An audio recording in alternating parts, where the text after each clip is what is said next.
पहिली सभा 96 कोटींचा अर्थसंकल्प मंजूर. आता गाववाड्यांच्या बदलाची प्रतीक्षा.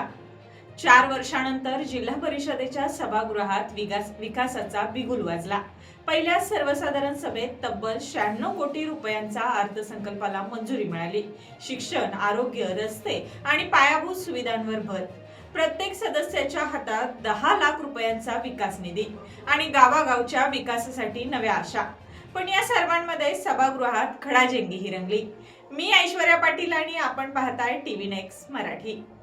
4 वर्षांनंतर झालेल्या पहिल्या सर्वसाधारण सभेत जिल्हा परिषदेच्या इतिहासातील सर्वात मोठा 96 कोटी रुपयांचा अर्थसंकल्प मंजूर करण्यात आला. शिक्षण आणि अर्थ समितीच्या सभापती शीतल यादव यांनी अर्थसंकल्प सादर केला. शिक्षण, आरोग्य, रस्ते, पाणी पुरवठा, समाज कल्याण, कृषी, महिला आणि बाल कल्याण, पशुसंवर्धन आणि पायाभूत सुविधांसाठी मोठ्या प्रमाणात निधीची तरतूद करण्यात आली.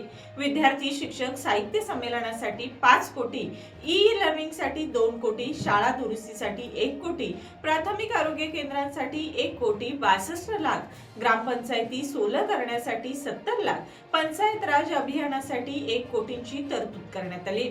विशेष म्हणजे प्रत्येक जिल्हा परिषद सदस्याला 10 लाख रुपयांचं ऐच्छिक बजेट मंजूर करण्यात आल्यानं गावागावातील स्थानिक विकास कामांना आता वेग मिळण्याची अपेक्षा आहे.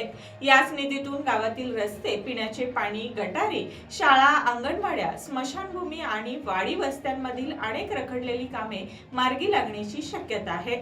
मात्र अर्थसंकल्प मंजूर होत असतानाच विरोधी सदस्यांनी प्रशासनाला धारेवर धरलं. अर्थसंकल्पाची प्रत वेळेत मिळाली नसल्यानं सदस्यांनी तीव्र नाराजी व्यक्त केली.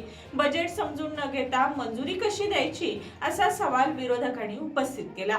15व्या वित्त आयोगाच्या आराखड्यावरही आक्षेप घेत सभागृहात चांगलीच चर्चा रंगली. यावेळी सत्ताधारी सदस्यांनी मंजूर च्या घोषणा देत विषय मंजूर केला. यावर विरोधी सदस्य एकनाथ पाटील यांनी ही गोकुळ, केडीसी किंवा एखाद्या कारखान्याची सभा नाही, येथून संपूर्ण जिल्ह्याचा कारभार चालतो अशा शब्दात प्रशासनाला सुनावलं. 96 कोटींचा अर्थसंकल्प मंजूर झाला. विकासाचा आराखडाही तयार झाला. आता या निधीतून गावागावातील विकास कामांना किती गती मिळते हे पाहणं महत्त्वाचं ठरणार आहे. कारण नागरिकांना आता घोषणांपेक्षा रस्ते, पाणी, आरोग्य आणि शिक्षणातील प्रत्यक्ष बदल अपेक्षित आहेत. अर्थसंकल्पाच्या मंजुरीनं विकासाचा मार्ग मोकळा झालाय. आता कागदावरही कोट्यवधीचे आकडे गावाच्या मातीत उतरलेत, वाडी वस्त्यांपर्यंत पोहोचले आणि सर्वसामान्यांच्या आयुष्यात बदल घडवून आणला तर जिल्हा परिषदेच्या पहिल्या सभेचं यश खऱ्या अर्थानं सिद्ध होईल. पाहत रहा टीव्ही नेक्स्ट मराठी.